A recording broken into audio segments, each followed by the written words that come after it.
probably seen us all over the racing world and doing a lot of racing designs for events and race teams, but we also do a lot of stuff from small boutiques in small cities all the way up to Fortune 500 companies. Your brand deserves to be seen. We print on more than just shirts, hats, jackets, bags, and much, much more. Custom corporate branding starts here.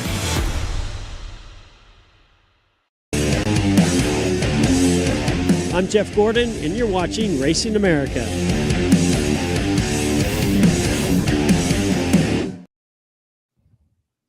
Well, hello, everybody. Welcome to a special Monday night edition, kind of a retro throwback, if you will. It's like old times, right? Our old Monday night slot coming in about 30 minutes earlier than normal. We start at 6:30 on Monday. But it's indeed everybody's favorite racing and sports talk show, the Revved Up Sports Show from Texas. Showtime Bobby Chaffee right here. This time, the Iceman, Rodney Rodriguez, that is the man on the right side of the screen. And tonight is a very special show, especially for those fans that are drenched and in touch and in tune with the South Texas dirt scene. We have both the South Texas IMCA Modified Series on tonight, as well as the 2026 season release for Texana Raceway Park. We are live on both of those Facebook pages, along with obviously our page here and the Racing America social. So bring us a comment if it's a hot topic, an appropriate comment for the what we're talking about. We'll send you a Revved Up Sports Show prize pack, courtesy of our friends at ODS On Demand Shirts. Yeah, don't be on there talking noise, you guys. As you can tell by the NASCAR stuff, we don't need any name calling and all that.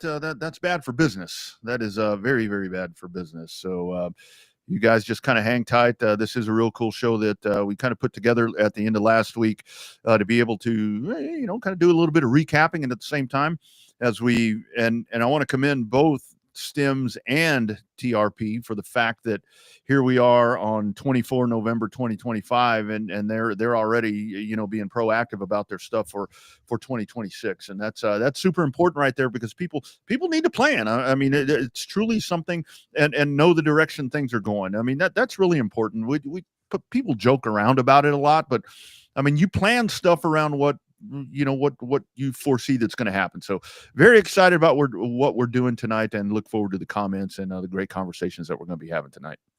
Yeah, it's gonna be a lot of fun. Obviously, I'm entrenched in the middle. Full disclosure, I'm the voice of Texana Raceway Park, so I'm entrenched into the operations of that racetrack. So not trying to hide anything, not trying to play favorites, but as long as you know that I am the voice of Texana, so it doesn't show that there's conflict, because we invite all racetracks, especially those of our friends within the vicinity of South Texas and Central Texas, or Texas as a whole. When they want to release their 2026 schedules, we invite them all to come on the show. Absolutely. And I'll tell you, for what it costs to get on this show, for the free advertising, free 99, I don't know why people don't take more advantage of it, but whatever, it's here, and who knows, maybe those standards of getting on here are going to change a little bit. So we don't know, but looking forward to this one tonight. And man, let's get after it. Let's go nose deep. Looky there, my goodness. And this is a great example of why these are three people here that are race announcers and not on video very often. Yeah. Right? There's good reason for that. Absolutely. It's our man, Nick Robbins, man. Welcome to the mayhem that is RUSS, man. How's things going for you? Man, Rodney, Bobby, thank you so much for having me on. Things are going well tonight. I'm looking forward to breaking some news and just talking shop. I know 2026 feels like it's a long way away, but really we've only got about 4 weeks left on this calendar, and we're going to flip the page, and the first of the year is going to be here before we know it. Stuff's coming pretty quick, and we're trying to keep pace. We want to show racers and tracks and fans that we're being proactive. Like you said in the intro, we're trying to work real hard and get out ahead of this thing and put together a good calendar for 26. Yeah, Nick, I'll start it. So let's kind of, we don't have to touch on a lot of 25, but you were actively involved there, the voice of Stems, and you were at every event, I believe. Yeah. So kind of break everything down, man. We talk about it on this program a lot. Car counts increasing. You're seeing folks that are everything's broadening out. Kind of wrap up 2025 before we dive into what's coming up. Yeah, 2025 was definitely a fun year. It was my first year of involvement with the STEM series, and I love it. I feel like Even though I got my start, my very first job was actually at Cotton Bowl here when we moved to Texas. I feel like really the South Texas area has become home. I know a lot of folks know me from calling races weekly down at the race ranch now. Was South Texas Speedway back in the day when I was down there. Had a great time and built a lot of relationships. And really, to me, that's what the STEM series is about, is continuing to foster those relationships and grow some of the talent, promote some of the best talent that I think exists in this state, and bring it to a new and wider audience. And in that vein, we're going to be changing the name this year. We're going to be the Southern Touring IMCA Modified Series. We are planning on covering the whole state. There it is. You've got the scoop right here, folks. This is big news. This is what we're doing. This is what we're looking at. We want to broaden this out, take it to a bunch of different places across this great state. There's some great racetracks really all over the state of Texas, and there's some great modified drivers all over the state of Texas. And we want to bring all those things together and make it big for 26. Absolutely. So Nick, the scope of stuff, obviously, you want to be continue to race with your friends and help bring you to the party. How far north are we talking about? Is that still to be determined? Are we talking about, maybe up as far as Kennedale Boyd area? Are we talking, Arklatex, or anywhere that'll have you guys for the 2026? At this point, yeah, we are actively talking to tracks up in that northern Texas area. I mean, if Bubba Rollo want to have us over at Boot Hill, I would love to go there for sure. And we haven't quite made that decision just yet, but we're actively, absolutely talking to some of those North Texas tracks that you mentioned for sure. And we just want to go all over the place, man. We're still putting a schedule together right now. I can't really tell you exactly what's been confirmed, but I can tell you that it's good stuff. Yeah, no doubt about it. And Nick, that's really the thing where you get a series like this, and especially with big mods, like we like to say with the big mods, where you want to see increased growth. And I think the thing that was really impressive about you guys is that even though that you were more South Texas based, that you had invaders that would come in and then that wanted to run with you guys. And the other part with ODS and the money and the purses and all that, kind of talk about that part. I mean, that's really important when it's still a new series. I mean, it is still a new series. It is. Last year was just year 2, so 26 will be year 3 of existence for this. And James and the crew at On Demand have come on strong and really supported this thing, and James really wants it to grow. And I know that y'all have a good working professional relationship with James. He's got his fingers in a lot of pots and really does a lot for racing across the state, in the southern part especially. But I think he wants to branch out and just bring some good racing that we've got in the southern part of the state and take that on the road and see what we can do up north, and maybe entice some of those northern shoes to come down and run with us down in this part of the state. Like you said, the money's good. All of our races are $1,000 to win, $100 to start minimum. And that's pay scale is tiered. So the more drivers come and show up, the more money you get to run for. Once you cross that 24 mark, 25 to 39, we jump to $1,500 to win and $125 to start. And if we can get 40 of you to come, we'll pay you $2,000 to win, and we'll pay you $150 just to take the green flag. So I think that that kind of potential, it was really enticing to a lot of drivers. And I think one thing that James and Rachel and myself have really worked hard to do, even in the short span that we've been in the off season so far, is come up with ways to make these drivers feel like they're not our customers, they're our partners. They're not monkeys in a circus. We're working together to bring good, entertaining, competitive racing that not only incentivizes those drivers to come, but also respects their families, their time, their investments in their machinery, in their racing operations. We understand what that looks like to run an IMCA modified these days. You're talking $60,000, $70,000 if you buy brand new parts just to get it on the ground, and that's with no backups and nothing to tow it around in. So we know what that looks like, and we understand the commitment and the investment that this is, and we want to let drivers know that we understand that we respect that, and that we want them to come and work with us, not for us, but with us alongside, to bring great racing to tracks across the state. So, Nick, are you able to explain the point structure, how it works? Obviously, IMCA has a certain amount of points when you get to a racetrack part of the equation. Is it somewhat similar with the touring series? Where you have to do like draw points or draw positions and stuff like that, pill draws and re-racks and restacks and all that good stuff? We absolutely set up every night is pill draw for us. We don't use the point average kind of stuff. It's all draw in for all of our races. I will say that since we are, fully backed and sanctioned by IMCA, we've been in talks with Brett and with Jim up at headquarters for IMCA, and they're behind us 100%. They loved what we were doing last year. They liked the car counts. They liked the racing, and I think that for us working with a group like IMCA, as you boys know what it's all about, it brings us legitimacy. It makes us look like a professional organization. They back their races really well, and they're really good at that kind of what's the word I'm looking for? That backup, that associate sponsor. They really work hard to contingency. There's the word I'm looking for. Contingency is what I'm after. They really, really good with that kind of stuff.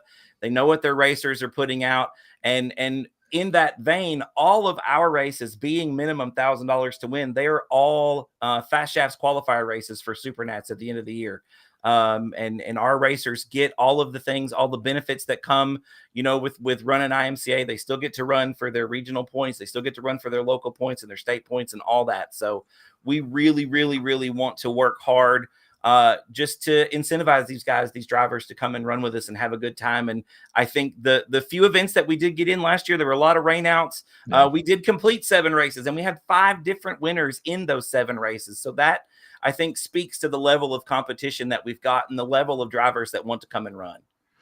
And Nick, kind of let's mention and something that you touched on right there. You mentioned, of course, James. I mean, there's we all know we with ODS what they do. You mentioned Rachel, yourself. I mean, for you, kind of the next step right there, you're going to be, I say the front man when it comes to, the rebrand and all of that. And it's a natural thing because the race fans see you, they hear you. Yes. You've done this for so long. You've traveled across the country. Kind of talk about the regrouping that we're seeing here. I think the addition of Rachel and you taking it to the next route. Let's talk about this new brain trust, man. This is really, really good. It's big and we're very excited about it. I got to be honest. I've been around the scene. My wife and I moved here back in 2013 and I started working at Cotton Bowl as Jonathan Sanford's backup in 2014. So I've built a lot of relationships here. And yeah, I'll still be on the microphone at the shows. I'll still be calling the action for the Stims in 26. But yeah, there's just I think it's a good feeling to have this kind of the 3 of us, we can talk things out. We can bounce ideas off of one another. The 3 of us have nothing but love and the desire to see racing in Texas grow. And we are just trying to think of new ways to make that happen. We're trying to think of ways that are racer centric. We're putting those drivers first. Again, we see them as partners. That's really what we want to stress to them. And we are very excited to be working together with James, kind of overseeing everything more or less. Mm-hmm. Will obviously have final say. He is the man that at the end of the day is paying the bills for us to be a series going up and down the road. And he understands the commitment behind that. I think all of us love the material that we see from him. He's heavily involved in the racing scene in the state of Texas. And we're just really excited to come together and work together as a unit to make this series do nothing but grow. That's all we want to see for it is growth. Absolutely. So, Nick, obviously it's still early in the beginning, but obviously I'm sure the series is no different than just your individual racers about this time of year. Obviously, you're looking for partners to team up with you for the 2026 season. Where's the best place to make contact with you guys? Is it just get with you guys directly on social media? Do you want them to email the series pages or, what's the best way? Any of those things. You can go to stimsracing.com and there is, contact information there. If you're wanting to race with us, there's series registration links are up and I believe they're current and available. But yeah, if you're looking to partner with the series, we've got some great marketing partners from last year that are coming back. that we're talking to right now, trying to put a package together. But yeah, if you want to be part of a series that's growing and is expanding its reach and looking to do so, aggressively this year, I think, and just kind of get out there and see what's up. Yeah, you can get a hold of us directly. All of our contact information is on the website. Again, that's stemsracing.com is the easiest place to go. And there will be emails and phone numbers available on the website for sure. And Nick, I think one of the things that makes kind of with the IMCA tie-in right there, because when you do have, and again, with the series going into year number 3, I mean, it's changed a little bit. Yeah, whether it be the direction or the folks that are kind of running that. But I think with you guys, because when this happens, you always get, well, are rules going to change? Is this going to change? Is that going to change? I think that's the beauty of with the IMCA part is, man, everything's set in stone, and whatever changes is being done way above anybody here's pay grade. Absolutely. And whatever changes are happening for all of the racers that drive these modifieds across the country. That to me is the beauty of these big, yes, they are still grassroots racing. Yes, they can still be regional groups, but the national backing, the board, set across the board, level across the board. And I love that. Yeah. And it does make that much easier for us. We don't have to sit and ponder deck height and spoiler height and what shocks you can run and limiting chains and all that jazz. We don't have to do that because the IMCA folks have handled that for us. And we are very happy again for their support, their partnership as well. It's big, big, big for us. And it really takes a load off of our shoulders. And that allows us to grow these partnerships with the racetracks, with our marketing partners, and with our drivers and with the fans. Right. That's great to see. Although, really what I would love to see, and it completely just off the cuff and like a dream scenario for me, would be like at Texas Motor Speedway after all the points are done, Stems versus Toms. Like that would just be badass. But you've got me. Yeah, you've got the hair on the back of my neck standing up, Bobby, right now for sure. Like that would be the epitome phenomenal. of Texas. The top of the echelon of Texas racing. Would be right there for that race, but that was just me thinking, looking at the new logo and getting excited. The race director stuff side, are you guys going to bring in your own staff? Are you going to rely on the track staff, or is it still to be determined? At this point, we are looking to bring our own staff. Yeah, I think just the fact that this division, like, yes, you might see, IMCA mods weekly at your racetrack. Part of the reason for the series, though, is that that's not a common thing anymore. You don't see a lot of weekly modified racing across these racetracks, and we are trying to kind of build the class up, build these tracks up, make it feasible for these racetracks to have these shows as often as possible. But yes, I do think just for seamless operation, consistency across all of the events. Yeah, we're looking to have our own kind of crew come in, looking to have a race director come in and do that kind of thing for us at each of our shows. I just think that kind of brings a sense of cohesion and a sense of professionalism to all the shows. And I think that's where we're going to land at this point. Absolutely. So Nick, I know you talked about right there, the schedule's still being worked out. And again, it is, a lot of tracks don't have their schedules ready. So that's part of why that happens. But I would think, that folks should be prepared for, the mainstays that have been a part of Stems up to this point, those, and, our South Texas bunch, yes. I feel pretty confident that they'll be a part of that when that comes to fruition. Absolutely. Yeah, we are looking to have, we're wanting to be about 20 races. I feel like that might sound ambitious, but that's kind of the number we've got bouncing around in our heads to get scheduled.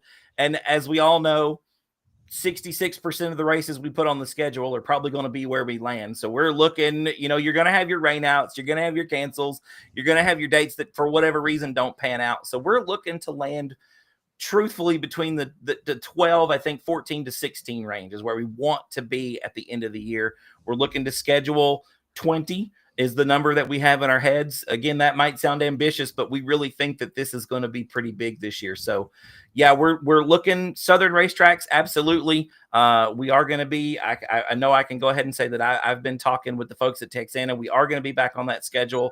Don't have a definite date just yet, but we are going to be back on that schedule.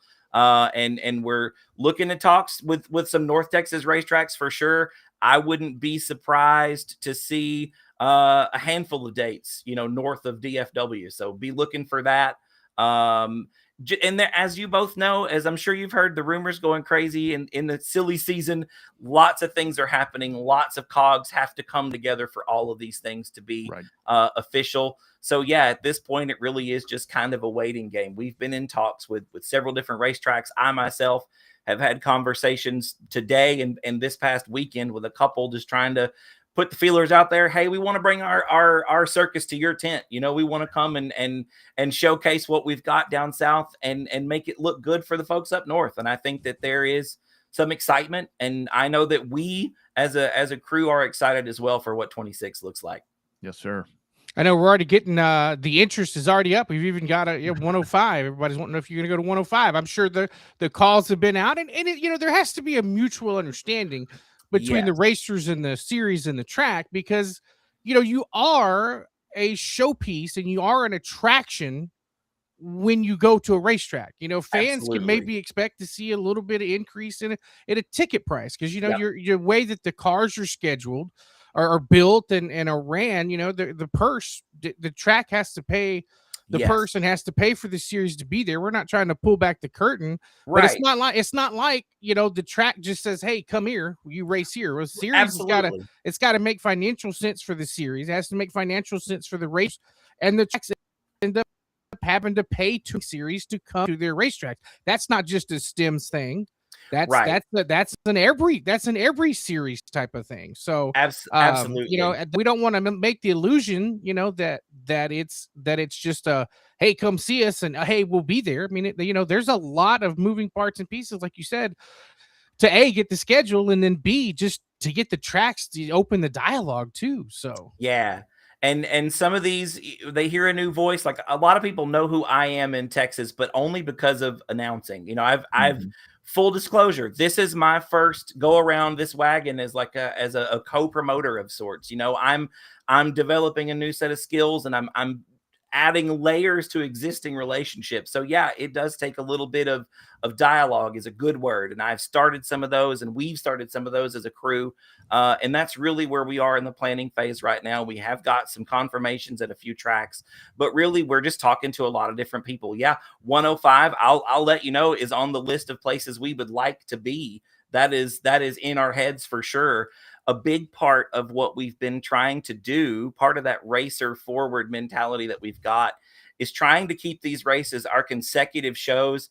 If we want to do a Friday and a Saturday race weekend, we want those races to be less than 150 miles apart. We want them to be, economical, not only for the drivers to get from place to place, but we want it to make financial sense for a racetrack on a Friday night. We know that's difficult in this area in this time. And we also want to have those conversations with racetracks. Like, what's it going to take? What do we need to do? What can we do to help it make sense for you? Because it really, like you said, Bobby, it's got to make sense for all of these people in order for it to happen in the first place. And Nick, I think the one thing, like when you guys come to town, and me growing up, having been a spectator for so long, when whatever series came in, whether it be TIDA back in the day or All Pro or whatever it was, some form of ARCA, it really seems like you guys have done a great job of building that to where it's an event. I mean, this is a series that comes in, you roll up with a merchandise trailer, you've got all of this stuff. And I would think that with the brain trust in full force now, I would think that that's going to be even more expanded. Well, and James is big in that. Like, obviously that's his bread and butter. It's what he does for a living. And yeah, I think the big thing that we bring that makes us so excited is that the three of us really love racing. Yeah. Regardless of what we've done in the past. I know James has been a racer. I've dabbled in driving race cars. I'm much better at talking about them, I will say that. And Rachel's got a great eye, not just for photography. Obviously, that's how most of us know her. But she's also got a great eye for what drivers need. She's got a great ear for what they need, and has a great sense of making accommodations for those needs. We want the drivers to understand that truly we are here to work alongside them. It's not like a customer and salesperson relationship. Like I said, we're fostering these relationships together and growing this partnership to make these races something truly special that does involve a merchandise trailer, which, if you want to be a partner and you want to see your company's logo scattered across at racetracks across the state, you can get contact us. We'll get you on that trailer for sure. It's going to get rewrapped, and we're going to go with all new stickers and all new designs. So if you want to see yours as part of that, you can contact us for sure. We'd love to have you on board. But yeah, there is an excitement. There is an air of it is an event. It is a show. It took a while, I think, for me to tap into that this is the entertainment business. Like, yeah, it's racing and it's fun and it's exciting, but that is the business, is the excitement, is the entertainment. And truthfully, our customers at the end of the day are the race fans and the racetracks. And I love that. I think that for me, having that click and having that realization is going to be big. And I think that it's going to be big for the fans and the tracks as well. Agree. Yeah, I think at the end of 25, that unsanctioned, yes, highly promoted big mod race at Cotton Bowl during Oktoberfest was anything to lead into 2026, in addition to the rebranding, the new thinking, the new expansion and stuff like that. I think that was a fantastic way to end 25 into 20 to lead into 26. So I think that you guys are on the right track. Obviously, we're excited to help and be, somewhat partners with you guys, as always, with the mutual business relationships that we all have with on-demand shirts. So I'm excited, Nick. I mean, I know we'll get a chance to work together in the tower down at Texana, hell, maybe even a couple other places, depending on who's shaking out. I know you had to fill in for Milton there at Cotton Bowl for the Oktoberfest. You filled in for me when I was at a football game too. So, you're a man. You wear a lot of hats, my man. Racing is truly a place where I find joy, guys. And I think that honestly, Rachel and James and I have had this conversation, and not to get mushy and emotional, but this world is crazy and race cars just have always made me happy. And I think that James and Rachel kind of feel the same way about it. And if we can bring some smiles to some people in a crazy world like we live in right now, I think ultimately that is what we want to do. And yeah, I have worn a lot of hats since I was a little bitty boy and my daddy took me to the races for the first time. I knew then, literally at like 4 or 5 years old, that I wanted to be involved somehow. I never really knew what that looked like then. But I had a shot back before we even moved to Texas. I got to call some races back home in Arkansas, and that was a natural fit. It really felt like a duck to water, and I've enjoyed traveling across the country and hitting just about every track in this state for sure. And just, talking about race cars. They go fast. They make a lot of noise. What's not to love, right? Yeah, absolutely. It's a way of life right there. You get that stuff in you, and it's hard to get away from it. Absolutely. Last one for me, Nick. Of course, there it is right there. Southern Touring IMCA Modified Series, the rebranded series right there. But that part changes, the logo changes, but I think the consistency and everything that you've seen from this series and the growth will continue. So for you, with this next step, so I think where you have a great advantage right here is that you have seen this across the country in so many different places, where you see how this series operates, how this racetrack operates. I think that's kind of in your portfolio. Have you, a lot of folks want to do stuff the way we've always done it here, and that's not necessarily the way to do it the right way from time to time. Yeah, no. And I think that this industry has been monumentally resistant to change. And I'm not saying that everything about it needs to change, but I do think that just the way that we as promoters see the relationships that we have with the groups of people we come in contact with, the drivers, the tracks, the fans, those need to change. I think that the mentality of promoters is sometimes to come in, if it doesn't make money, it ain't worth doing. And one thing that we, and I understand that, yes, the dream is to make money in this industry. And I think that the three of us have seen enough of it to understand that the only way to make a small fortune in racing is to start with a large fortune in racing. Like we're honestly not setting out to make a bunch of money. I'm not doing this for a living. I'm doing it because I love it. And I think that James and Rachel have that same kind of mentality. And our racers, our drivers that we're working with on this series, none of them do it for a living. This is a hobby that they love. It is an investment that they deem worthy of their hard-earned dollar. And we understand that. And I think that just that approach alone is going to go a long way in building bridges. Now, what we do with those bridges after they're built is on us, and that will come in the future.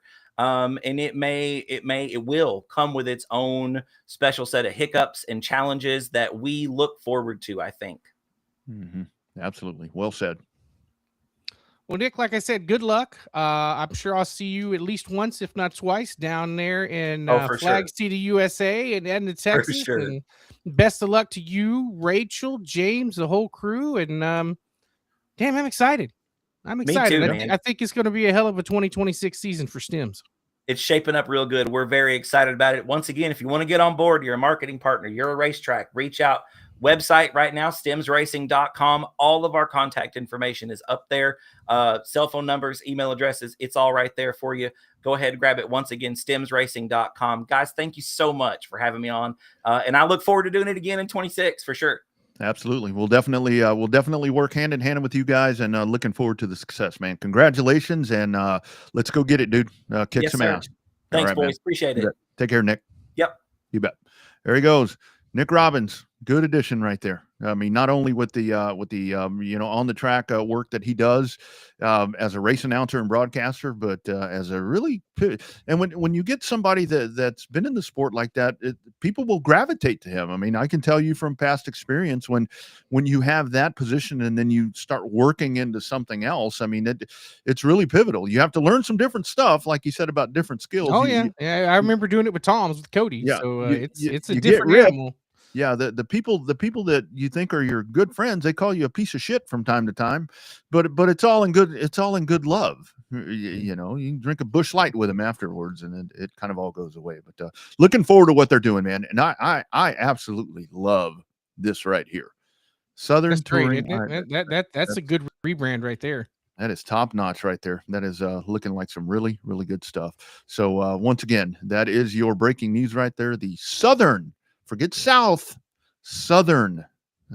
I like that. I like that. Just that little element right there. That little element opens up. Texas is South. I mean, Louisiana is South. So anyway, great rebranding right there. Coming up, Bobby and Monty Chamberlain are going to talk about the 2026 schedule coming up at Texana Raceway Park. Truly one of the best racetracks you're going to find. It is that down home feel. Love hitting that place. They'll have that coming up. But first, hey man, another word from our friends, title sponsor of this program, along with audiovisual consultations. It's James Cole and the great team at On Demand Shirts. Precision, consistency. Just like in racing, these are our values as screen printing, embroidery, and everything in between. If it's branded, we can do it. There it is. On Demand Shirts. Check them out on Facebook. Official apparel provider of the Revved Up Sports Show, of Bobby, of me, and of a lot of you. On Demand Shirts. All right, let's talk some scheduling. Oh, were you on trial today or something? Look at this guy with a tie. You know, Ward County Playboy's in full effect tonight. Yeah, I think we caught him in between shifts. You know, I was taught years ago that when you go to an interview, you should dress for success. So while this is not a job interview, it is being interviewed by the incredibly famous Revved Up Sports Show. So I wanted to look right. You want to borrow some money, don't you? Are you in shorts? I wear a polo and basketball shorts when I do this show. What do you have on the bottom side with a drink in your hand? Or do we even want to know? Well, the WCPB does like the finer things in life. There you go. I'm not standing up, if that'll answer your question. Love it. Love it. All right, guys. You were part of the Texana Brain Trust, so I'm going to give you guys the floor. I'll step in the background here and work on some stuff. Boys, let's talk some TRP in 2026. Let's do it. All right, Monty. Well, it's good to have you on. Obviously, we've been texting back and forth for almost daily, feels like, which is not necessarily a bad thing. But I know that you have been hard in the scenes. And before we release the schedule, just talk about some of the nuances, if you will, and some of the challenges of trying to determine which direction you wanted to go for 2026 after a remotely successful 2025 down there in Flag City, USA. Yes, sir. I'll kind of give a quick review of that. So 2025, we would call a success, especially when we wrapped it up with the banquet. Cord and I have said, something that a lot of tracks like to do. It's tough to coordinate, but we had a free banquet for the drivers. We had cash prizes for the top 3 in each class of the 4 big cars. We had trophies for the top 3 in everything. I think maybe 5 trophies with a couple of sponsorships for the go-karts. But that recharged our batteries. The season overall certainly had its challenges and some things we learned from with weather. Very, very challenging. But what the positive takeaway was, our team, that most of them have been working there for years. Our team accomplished the goal that Cord and I had, which was a little unique from many tracks. We wanted to, with Cord being the financial source and the overseer of all of the physical aspects of the facility itself, and me behind the scenes doing the communications, and even I do all the communications with the staff. Our goal last year was to have that staff operate basically as an independent entity on race night. And without having one person there conducting with the wand, the goal was for each entity, each segment of the operation to run their part of the show. And everybody did so phenomenally. Once in a while, of course, we would be available. And if we were there at the track, either one of us were there, we'd be the go-to if a crisis occurred.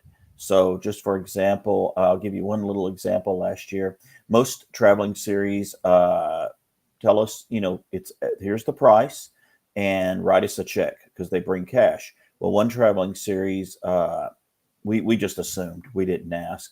And so at the end of the night, they said, okay, where are the pay envelopes? I said, well, there's a check, right? But we scrambled. So they said, we don't do that. We don't bring that much cash. So we scrambled and thought, our pay envelopes are done before we get there. So we had incoming revenue that night, and we scrambled and built a really big purse from the intake of the cash, because we take credit cards also. Those are things that you just have to be fluid with.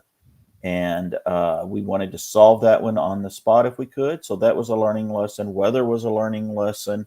How we handle parking for reserved spots was a learning lesson.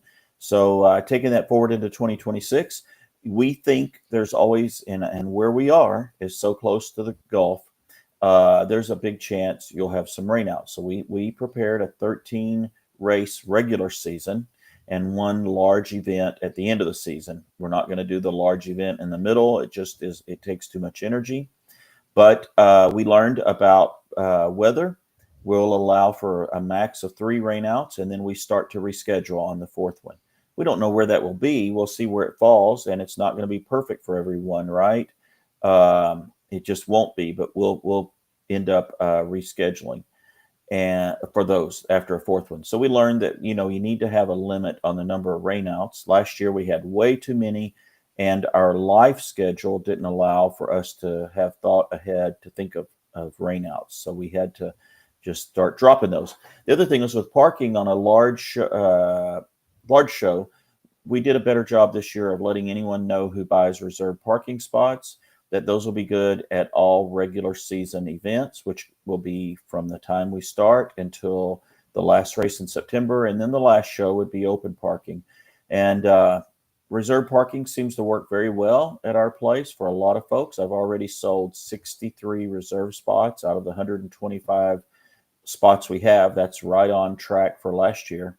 So that's very, very good. We are getting ahead of the game with the schedule, like we did last year. And there's a driver for that with us. Why are we so early?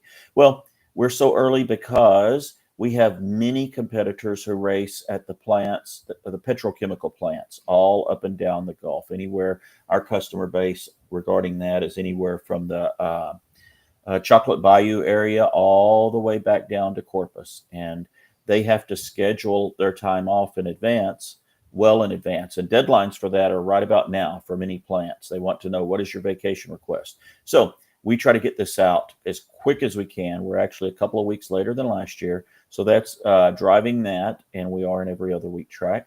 But we learned, for us anyway, we have to get this out pretty early so competitors that work in those industries can schedule off. Well, without further ado, obviously I got a chance to see it. Actually, I see it last night, actually, for the first time. And I believe there's only 4 people that have seen it. Actually 5 if you count Cord. clearly. So, Rodney, go ahead and pull up the 2026 Texana Raceway Park World Debut schedule right there. And Monty, the thing that I noticed right off the bat, and it's a different take than what we did last year, is that the opener on March the 14th and the season finale on September the 12th are double point nights. What was the decision to go that route with the opening and closing being double points? Was it in the event of a rainout again, or is it just something that you guys thought, well, hell, let's try this and see what happens? Not so much due to rainouts, but trying to be a little old school. This was a common practice years ago at tracks in this region, especially, Goliad had that back in the day, Shady Oaks. Texana had it for years when I was first starting racing. It's an incentive. It is an incentive to show up for opening night and get your feet wet. But if you're going to be interested in points, it's certainly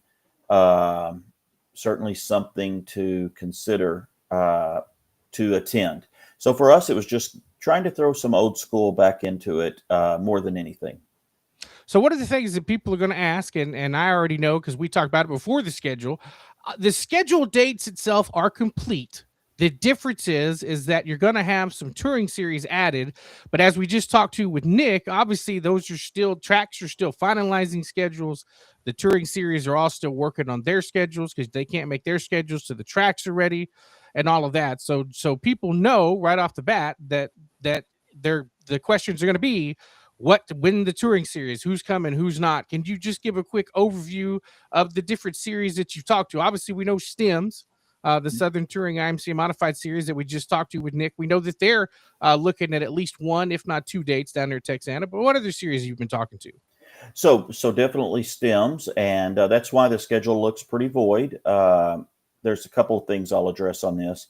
The dates are inked in, but STEMS is a series that we definitely want to have back. It was really exciting last year. One of their events got rained out, but they were just an awesome group to work with.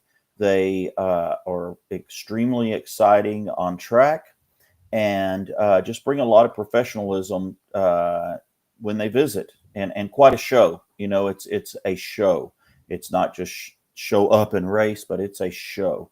So we will have them back. We have put, and by the way, that once after this tonight, we'll put this schedule on Facebook as well, either tonight or in the morning, and it'll also go up on the Texana website. But so after tonight, STEMS knows our schedule that's going to be available.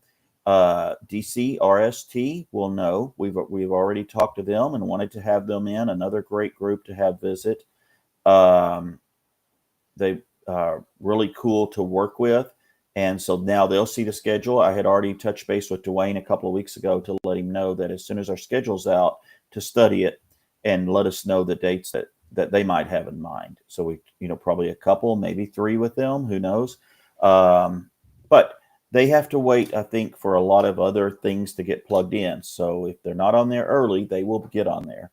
The South Texas Dirt Truck Series, we let Scott know that we would like to work with them for a couple of dates so they could study this as well and propose dates they would like. If we get 2 entities that want to propose the same date to visit, we'll work with them and figure that out because we got plenty of room on the schedule.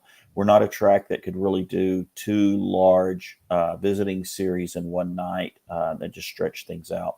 And also I've talked to Teresa Waller about having the SUS Sprint Series in for one night this year, and she'll study this. She has to also coordinate based on IMCA schedules, coordinate with 105, because if there was a home track, that's kind of their home track where a lot of the guys come from in that area.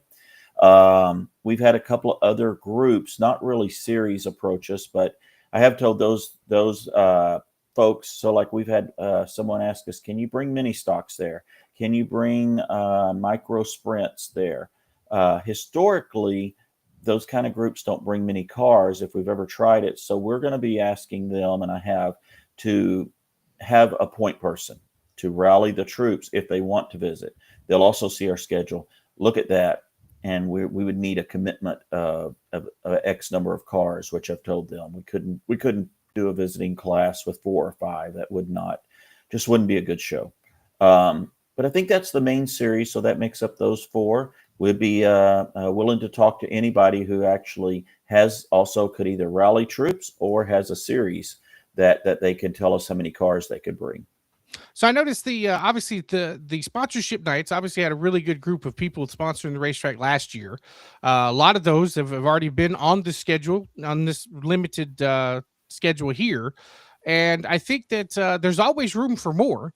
Easiest way for people to get in contact with you guys down at Texana to potentially expand the marketing budget for their business or expand their brand down there with the racetrack. Yes, and I'd like to talk about that for a second. I meant to kind of cover that in that long blurb I had about the visiting series, but on sponsorship specifically, we have Thursday started reaching out to potential sponsors. The names on here, for one reason or another, they've signed on with us in for one of our offerings, so to speak, for a sponsorship. So just kind of glossing over this, and then I'll also go over what the opportunities are. But TECC Roofing and Renovation has purchased a sign that'll be at the track. That's one of those in the general admission, but plus they also purchased the naming rights for the season opener. Anybody who does that, by the way, if you purchase the naming rights for an event, or if we get you on there for one reason or another, you will get the suite for the night with beverages and snacks stocked in there, and you get 6 general admission passes for your group. Second night, March 28th, Rodney Koenig, who's done some of those rental race cars that Tony Blankenship does, he has a fishing tournament in the at Lake Texana, which I believe is in May. But Chasing Whiskers Catfish Tournament, that's done by Rodney Rodriguez. Rodney Koenig. And he purchased a night at the races specifically. So that's why his name is on there. Moving down, Victoria Equipment Auction, night at the races. They have purchased a night. They did that last year.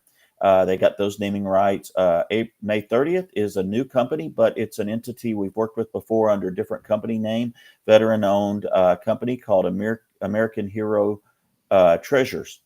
They do liquidation for estates and online sales and so forth. Sound really exciting. Buy storage units and resell those, the commodities in them, and so forth. So really excited to have them on board.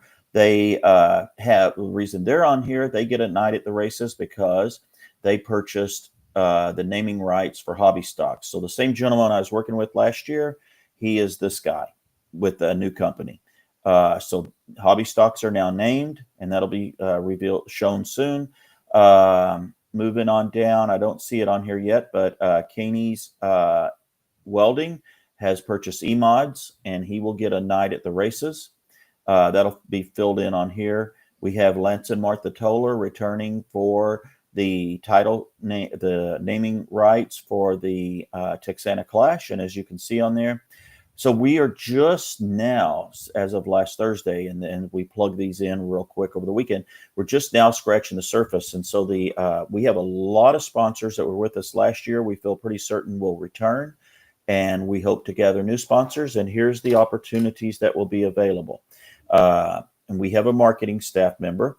The opportunities are, we're going to give the 4 class sponsors, and we feel like all 4 of them, we got 2 of them out of the way. We feel like the other 2 will return, but they'll get a night at the races. Okay. Plus they get a sign when they sponsor a class.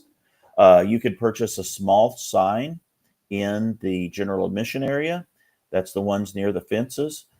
We are now going to be having the opportunity, taking a page from Cotton Bowl. I went up there and visited with Marianne and H and saw the back straightaway.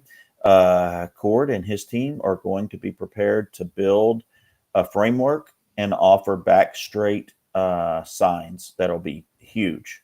It'll be behind the back straightaway, not right up against it, but behind it. He owns more property there, and he's going to build the framing structures if we sell those. And those will be the highest, most expensive thing we sell, but it is extremely visible, extremely large.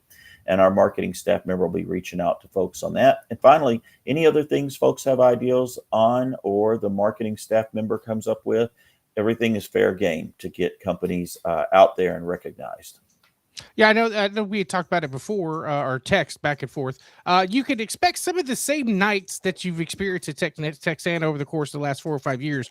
We'll look at having the Easter egg hunt. Obviously, the back to school bash is on there. Those are two pretty heavily attended nights and very popular nights within the Jackson County community and Edna at large. So I know we'll have a couple of those events there that look forward to that. I know that Easter one.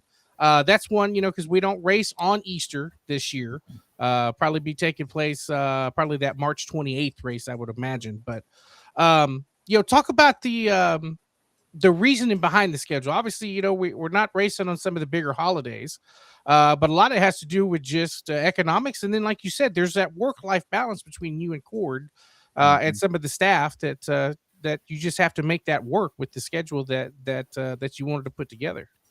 Yeah, I know historically the track has raced on sometimes on an Easter weekend or a July 4th weekend. Frankly, it's this. I'm sure a lot of the staff appreciate it, but it's for us personally. We are not ones who want to be at the racetrack on those major family holidays. So we're going to commit to our other lives. So we will not race on Easter weekend, and that was kind of the design of plugging it in this way. We will not race on 4th of July weekend, nor Memorial Day weekend, nor Labor Day weekend. And there's one example in here, if I remember correctly, where we're going to have a 2-week off period so that we avoid around the Labor Day weekend, and then we jump back on track again. So we more or less, it's an every other week schedule for 13 points nights. With one exception, if I counted correct the other night when I was looking at it on the calendar, there'll be one situation where we have a 2-week gap, if I remember correctly. Yeah, it looks like the end of August is on the 22nd for race 12, and then race 13 takes about 3-ish weeks without looking at the calendar, going to the season finale September 12th. So I think that's probably the one that you're looking at there. So yeah, and I think everybody might appreciate a breather by then, that last push going into the final. Yeah, and it's going to be the hot portion of the summer. Those June, July races will be pretty intense. In terms of the obviously that's breaking news about the signs on the backstretch, which would be pretty cool.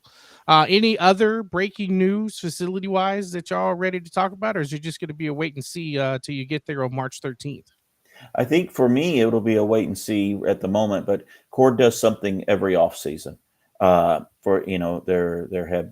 The things we've talked about in the past was the new press box or scorekeeper press box, the general admission restrooms 2 years ago, the refurb and the AC added to the pit restrooms this last off season, lighting in the pits. We don't have sound in the pits. That would be a major undertaking, and it would help, but it's a big undertaking. The concrete barrier Cord put around the track, that was a major undertaking. The drainage in the back, which has been phenomenal to help shed that water off. But I don't know 100% what his plan is in the off season just yet. But he always has some project that he does between this November and end of February timeframe. So that's good. Best place for people to get a hold of you, just through Messenger or through most people? I mean, you're not a hard guy to find on social media or at the racetrack. What's the best way for people to get a hold of you in terms of the sponsorship opportunities? So what we would like is so that we can keep track of it and we do good accounting and collections and so forth, would be to send us a message to the Texana page via Messenger off of Facebook. When somebody starts if they want to inquire and we haven't already reached out to them, I'll get them hooked up with our marketing staff member, and that would be the most desired. If someone knows me and they text me, certainly I'll move on that. But for tracking purposes, the ultimate is to message us through Messenger, provide a name, a phone number, the business, of course, the key contact that we would talk to. And that's always a challenge if you're going to go hit the ground cold.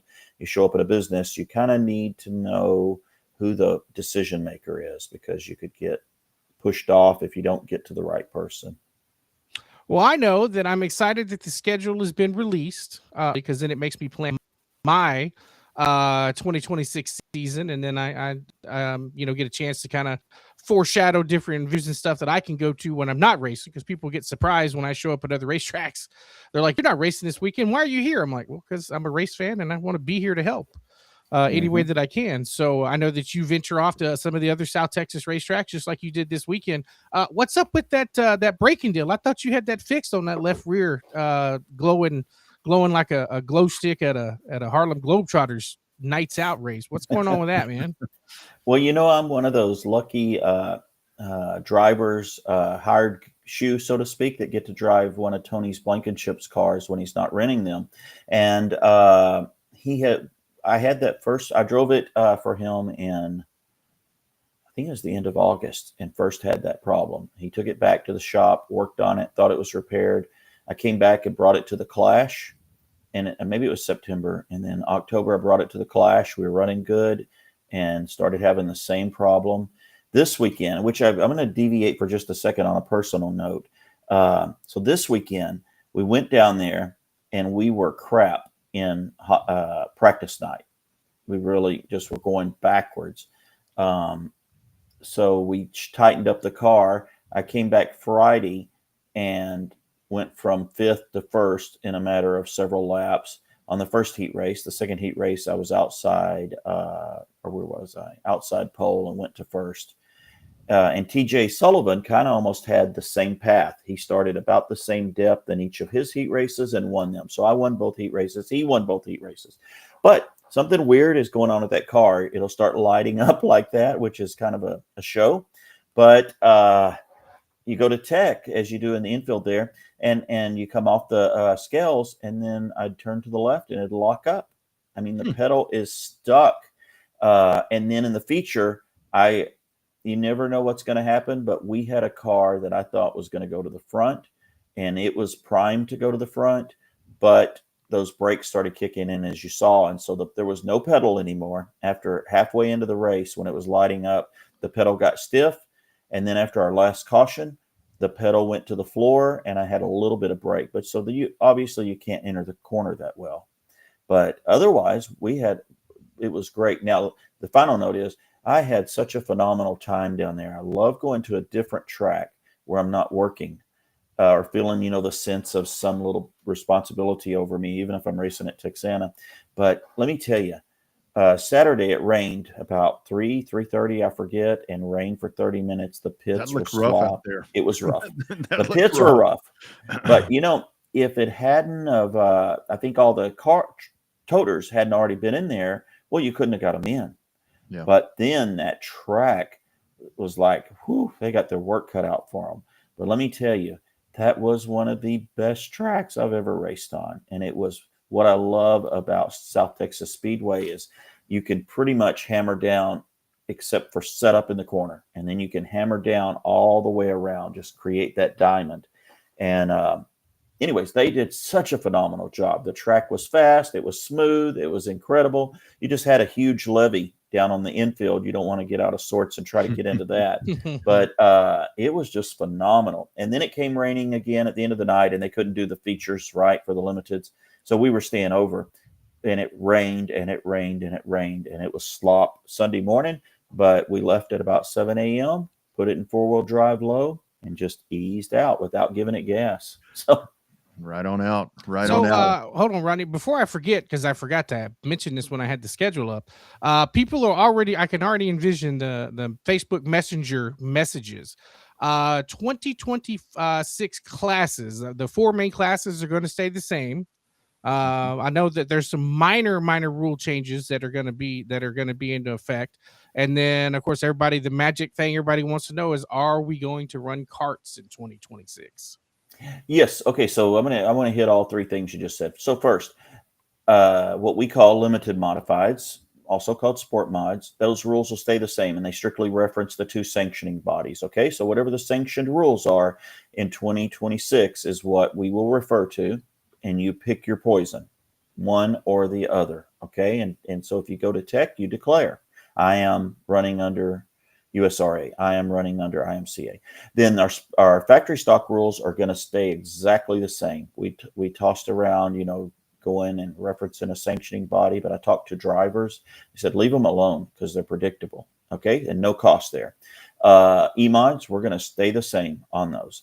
Hobby stocks, they're really the same, but we're going to clarify the shocks they can run, which are rebuildable. Okay. That was allowed last year, but it was never published. And if anybody ever asked, we told them, but we are going to go ahead and put that in black and white to make it clear. That is the only change for those 4 classes. Go-karts, yes, they'll be back. We're going to change up where they run, and that'll be make a few people happy and a few people upset, but we can't continue to do what we were doing and have either a timely show or anything at all at intermission. We kind of have to cancel everything else, but we are going to have them. And it'll just be a format that's earlier and to get wrapped up before we kick out those big cars on the track. Yeah, absolutely. Monty, the only one that I have for you, what I love, I mean, I love the way the schedule lays out, but I like the concept that you guys have used there to where you've got you've got the, bi-weekly, whatever shows, the regular shows, if we want to call it that. And then it's the one big event. It all kind of culminates with that, where you see a lot of tracks where the big events are kind of quarterly to where they have that stuff, but kind of explain that logic. Cause I love that from your track is very hometown to me. It always has been. The one big event, man. I think that is so cool the way that you guys schedule this thing out. Well, that is, I don't know what the purse will be this year, but that is a big event because it was the purse last year for factory stocks. They were kind of the showpiece of that. Mm-hmm. Everybody had good money, but factory stocks were 55-44 to win. And so that was huge. So so why do we have it pieced out like that? And then I'm going to make one little final footnote on the schedule. The reason we have it blocked out like that is because we did the big summer show last year, but it takes a lot of effort to promote it coming in. And we really don't have the time to do what we do and promote that and then promote it into the season show. They're almost like as soon as you finish the summer show, you had to start running and get the big show promoted or, through various resources. We don't want to do that. We want to focus all efforts that are coming, through the season, focusing on that big show. We got our points folks. We got people who want to visit. We have notable purses. So that'll draw people all year. And then we want to focus on that one big show more than anything because of interest draw and time management.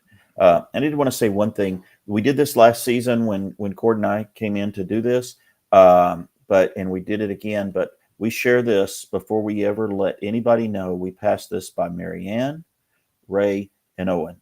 We make sure we haven't done something that is on a date that they see very important. We know how to avoid the DTK Memorial. We know where it historically falls. We know where Oktoberfest historically falls, but we confirm that with Marianne. And we know where the South Texas Shootout historically falls. So that was strategic for our big show. And then the other thing is this. We got 4 tracks that run in the region. We are going to run on the same date sometimes. Mm-hmm. We may all 4 run on the same date, but we are a minimum of 110 miles apart with the exception of Corpus and I-37. Okay. So that's not, if we lived in DFW area, we wouldn't think a thing about that. Right. And then they run every week. A lot of them, some of them, several. So anyways, but the main thing is it's important to us to pass this by our other 3 partners. So that we're not scheduling something where they said, man, I just really need you not to do that. And so that's how this checked out. And that was important to us. That's good. I mean, obviously I know, like I said, had a little bit of the behind the scenes action, just being behind the scenes with some of the stuff I'm privy to with the text with you, text with Cord, text with the dream team, as you like to call us. And I'm looking forward to it. A few more dates than what I thought, but that's all right. That just means that it's going to be more fun for 2026, more opportunities for the marketing partners and more opportunities for the racers to come out and put on a good show for the fans there at Texana. So hopefully, best of luck to you and Cord and everybody else. And we'll be ready to rock and roll come March 13th. Hey, Monty, the only thing that's missing is the Legends race. Willis. Well, true. Oh, and Rodriguez and well, yeah, that guy too. Yeah. Hey, we need to get y'all hooked up with Tony. You know, he was the one with all those cars, and so got to get you hooked up with him. That was an exciting night, fun night. Good time. And those rent-a-car, I hate to tell you, we may have competition. He's got four rent-a-race cars next year, plus his personal car. 3 of those rent-a-race cars are committed almost for the entire season. Man. And one guy wants the 4th car. I think he's already asked for it for the first 4 races. Wow. So he's going to be fresh out of cars and busy on Monday through Friday getting cars ready. We might have to have a foot race. That might be it. Let's have a foot race. I feel much better about that one. That would probably be it.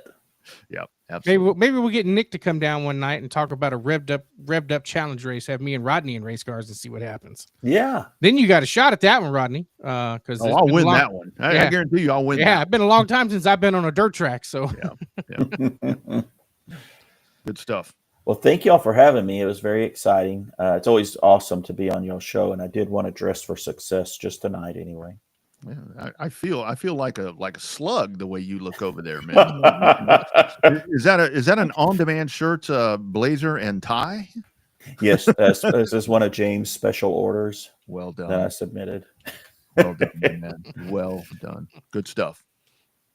All right. Well, thank y'all so much. See you later, Monty. Thanks, man. Monty. Talk to you soon, man. You bet. Bye-bye. There it is, man.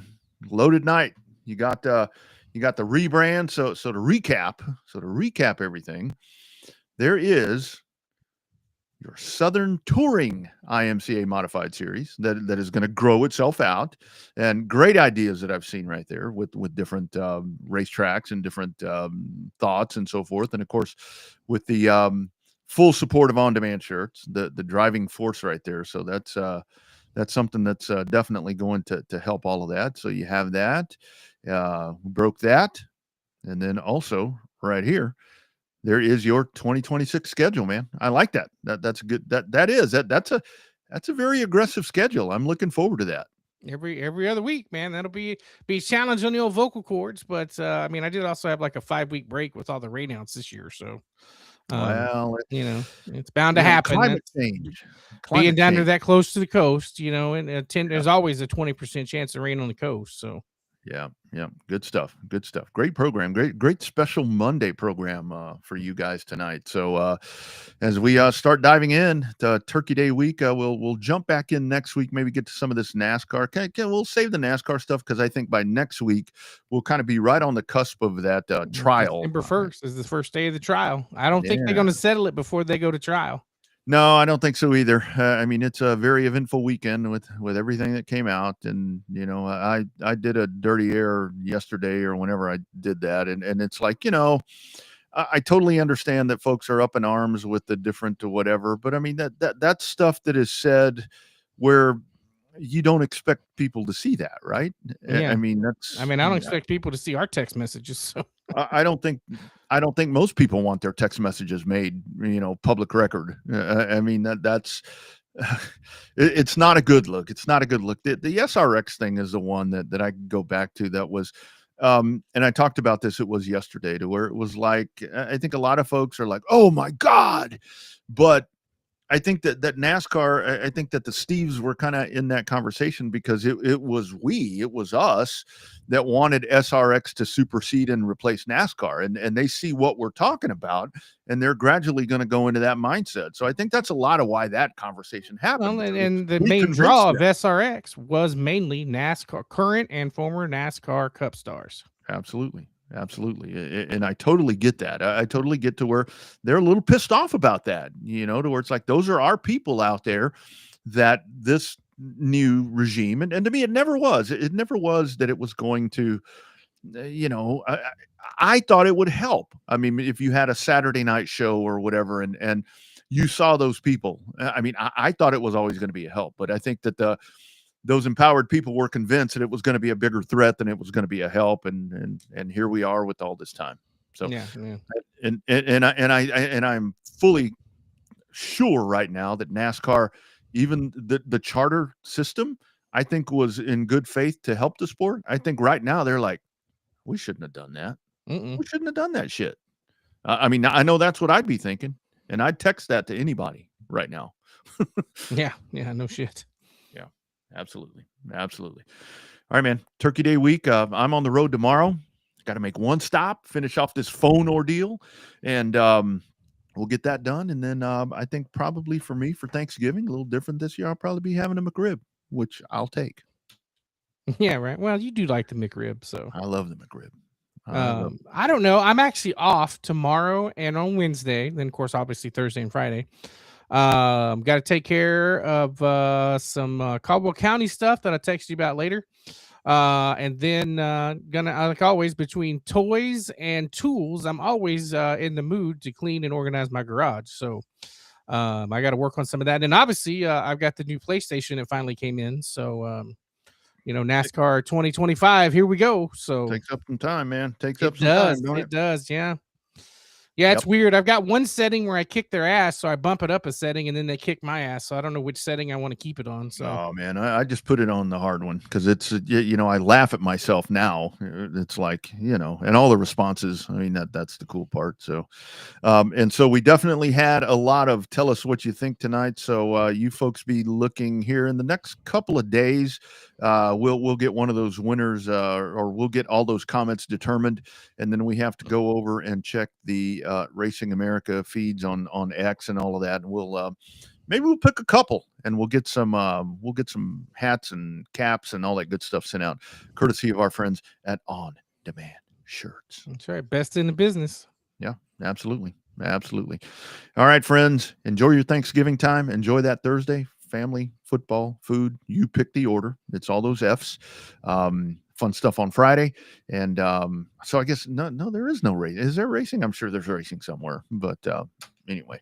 Supercars run Adelaide on Saturday with Austin Cindric.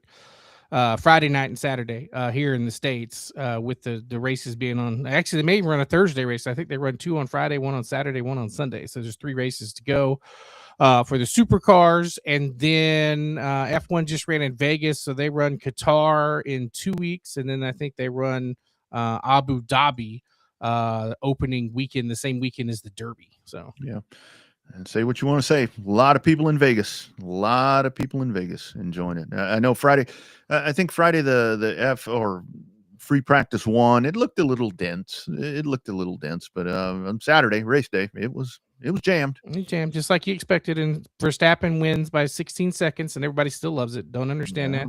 Well, then they FVG wins by 15 seconds. And people are about to burn the house down in NASCAR. So yeah, but that dude's a foreigner, man. We're rednecks. We're rednecks. According to the Steves, we are.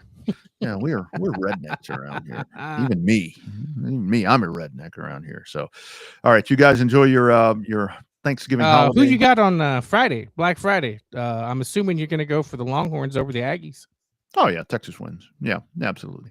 Texas will win by 10, I think. So yeah. A&M has yet to shit the bed this season. At some point, they're going to. It may happen on Friday. They played nobody, man. Yeah. Well, that's going to be the downfall of Texas. Texas is going to win that game, and then that's where the whole thing about A&M hadn't played nobody. Honestly, A&M looks pretty solid. Yeah. Texas can't stop anybody right now. So we shall see. All right, friends, enjoy that Turkey Day. Don't eat too much. Enjoy that little bit of downtime because it's balls to the wall getting going here very, very soon. And we look forward to doing this again next week. Be sure and check out the socials. And thank you very much to Nick Robbins, Rachel Plant, James Cole, everybody that put that stems together. That very honored to be a part of that rebranding right here live on the program. And, of course, to Monty Chamberlain. With Texana Raceway Park, Cord Beard, everybody doing all of that. And Bobby, you working to get all of that done. And it's a good show. Look forward to doing more of those. Look forward to do, as we said, 80 Track, feel free to reach out and we'll work on setting up a special show for you guys as well. Open invitation, racers, tracks, everybody. All you got to do is contact us and we can make something happen. Well, hold up on that racer thing. You never know what might get announced. People might want to announce on That's here. true. Yeah, that's true. Yeah. I'm having a baby. We don't. Yeah, that's best for your own private social media. Just post that on Facebook. Yeah. Just post that on Facebook. All right, you guys have a great Turkey Day. Bobby's down south. I'm Rodney up north, and we will see you guys next week for more #Real Race Talk on the Revved Up Sports Show. Be well, friends.